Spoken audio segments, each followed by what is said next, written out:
Olá, aluno ano, sejam bem-vindos a mais uma aula de Matemática 2, comigo, professor Humberto. Na aula de Matemática 2 de hoje, nós vamos estudar sobre a área de uma região retangular, ou seja, a área de um retângulo, e a área de uma região quadrangular, a área de um quadrado, tá? Esses dois conteúdos não são novidades para vocês já estudaram eles lá no oitavo ano passado, tá certo? Só que nós vamos ter aí alguns incrementos em situações, problemas relacionadas à área dessas duas figuras geométricas planas, tá? Primeiro vamos começar pela área de uma região retangular.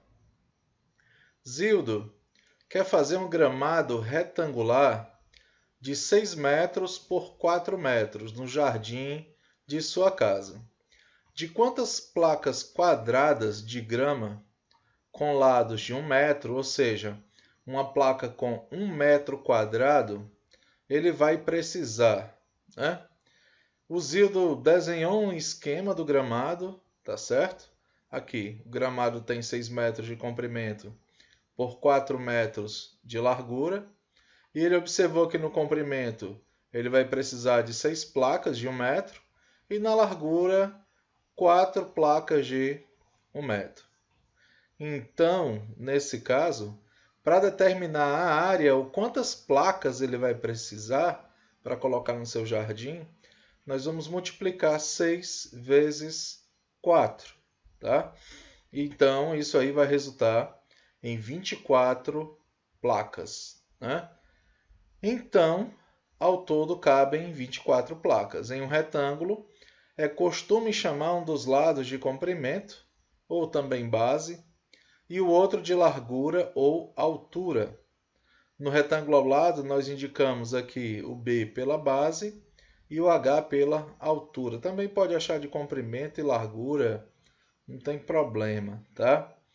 Para se determinar a área do retângulo, basta multiplicar, fazer um produto aí da base pela altura. Muito fácil mesmo, tá bom? A mesma situação funcionará para a área de uma região quadrada, ou simplesmente a área de um quadrado. Sendo o quadrado um caso particular de retângulo, né? O quadrado é um retângulo em que a base é igual ou tem a mesma medida da altura, nós chamamos a medida do lado de L e a gente pode escrever a área do quadrado como sendo o produto lado vezes lado, ou então simplesmente lado ao quadrado.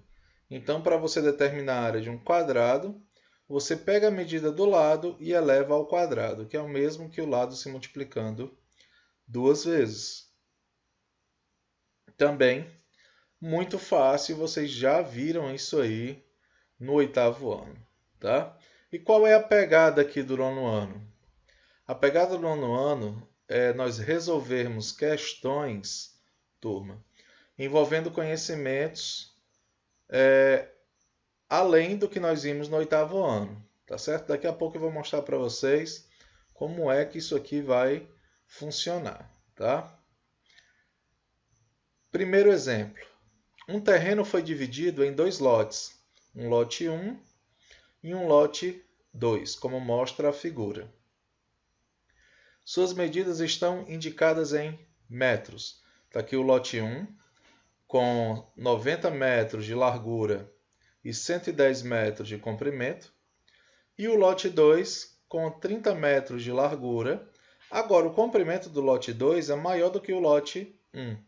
Ele é 12 metros maior, a mais, de comprimento. Então, na verdade, aqui o comprimento do lote 2 é 110 mais 12, ou seja, 122 metros. Nós podemos usar essa técnica aqui para determinar a área chamada de decomposição. É quando você pega uma figura de formato desconhecido e transforma essa figura em duas ou mais conhecidas, né? Se eu juntasse aqui toda essa figura, eu ia ter um formato desconhecido. Quando a gente corta mais ou menos nessa altura, eu formo aqui dois retângulos. E nós já sabemos como se calcula a área desses dois retângulos. Qual é a área de cada lote? A área do lote 1 é já que é um retângulo, é o produto entre o comprimento e a largura. 110 vezes 90, o que dá 9.900 metros quadrados. O lote 2 é o comprimento, lembra que eu falei que é a soma desses dois valores, 122 vezes a largura, que vale 30. 122 vezes 30, 3.600 metros quadrados. Qual é a área total do terreno? Ou seja, somando a área do lote 1 com a área do lote 2.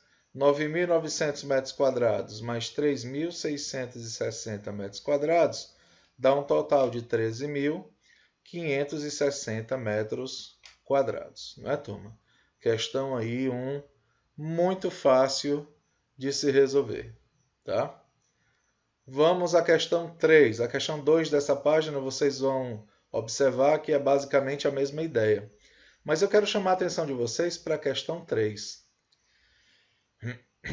Determine a área da região retangular da figura, considerando o seno do ângulo de 37 graus, 602 milésimos, o cosseno de 37, 799 milésimos, e a tangente de 37, 754 milésimos. Aqui eu tenho um retângulo, foi traçada a diagonal desse retângulo, aqui eu tenho um ângulo agudo de 37 graus, né?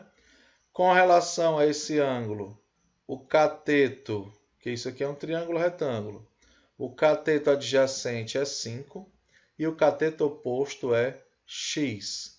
E é aqui onde a gente rompe a barreira da matemática 1 e matemática 2, né, turma? Porque essas três razões trigonométricas, seno, cosseno e tangente, nós estamos estudando lá na matemática 2, matemática 1, tá certo? Então a gente está fazendo aqui a aplicação dessas três aqui, tá? Para calcular, por exemplo, a área do quadrado, a área do retângulo.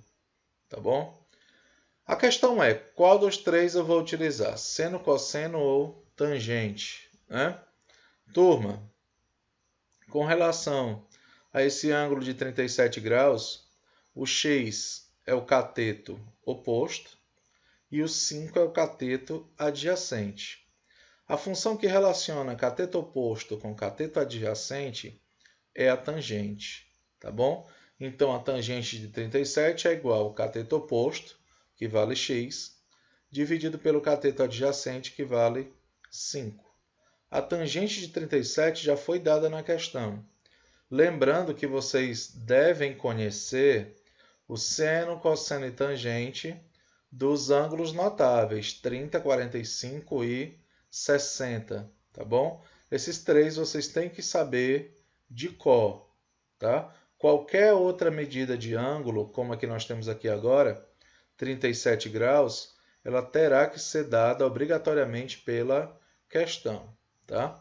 Então, a tangente de 37 vale 754 milésimos.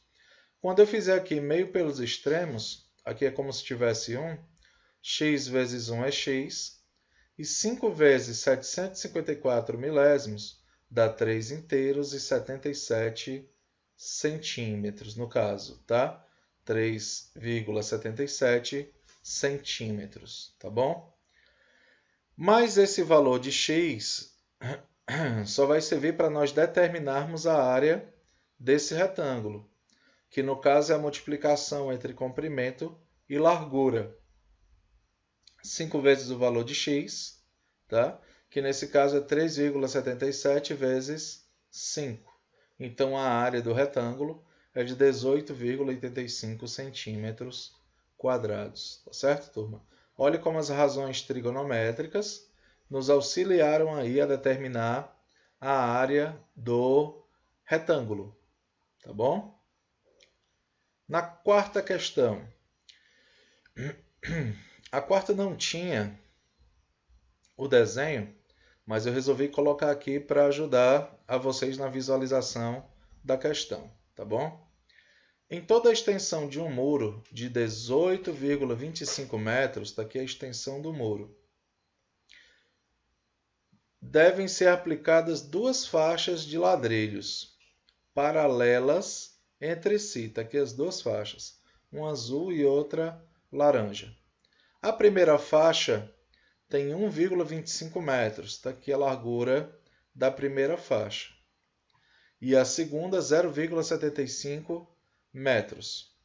Se cada ladrilho ocupa uma área de 0,0625 metros quadrados, ou seja, 625 décimos de milésimos de metro quadrados, quantos ladrilhos serão colocados nesse muro? Tá? Vamos lá. Para poder determinar a quantidade de ladrilhos que serão colocados aqui nessas duas faixas, primeiro eu vou ter que saber qual é a área do muro, tá bom? Como o muro tem um formato retangular, então é só multiplicar comprimento pela largura, tá? 18,25 é o comprimento. E notem que a largura total do muro será a soma dessas duas aqui, né? 1,25 mais 0,75, que dá 2 metros de altura, no caso. Então, 18,25 vezes 2 dá 36,5 metros quadrados. Essa é a área do muro. O que nós estamos querendo descobrir é quantos ladrilhos de 0,625 metros quadrados cabem nesse muro. Turma, essa ideia de saber quantas vezes uma quantidade cabe dentro da outra, isso aí é uma ideia de divisão, tá? Então, o que nós vamos fazer aí é uma razão. Agora, uma razão entre o quê? Uma razão entre a área do muro e a área do ladrilho. Só lembrando que essa divisão, essa razão, tem que ser feita sob a mesma unidade de medida. A área do muro em metros quadrados, a área do ladrilho também em metros quadrados. Então, para determinar a quantidade de ladrilhos, turma, 36,5 metros quadrados, que é a área do muro, dividido pela área de cada ladrilho, que é 0,0625 metros quadrados. Ao efetuar essa divisão, nós encontraremos aí 584 ladrilhos, tá bom? Então, essa é a quantidade de ladrilhos necessária para se colocar nas duas faixas. Eu poderia ter calculado também uma de cada vez e depois somado. O resultado ia dar o mesmo, tá? Eu resolvi ser mais rápido e calcular logo a área total, tá bom? Vou deixar para vocês uma atividade desse conteúdo nosso na plataforma, tá bom? Não esqueçam de dar uma olhadinha na plataforma para observar a atividade que eu vou passar lá. Vocês vão me fazer a devolução dessa atividade também pela plataforma, lembrando que uma das notas de vocês é exatamente a participação e a entrega dessas atividades, tá bom? Então, um abraço meu para vocês e até a nossa próxima aula.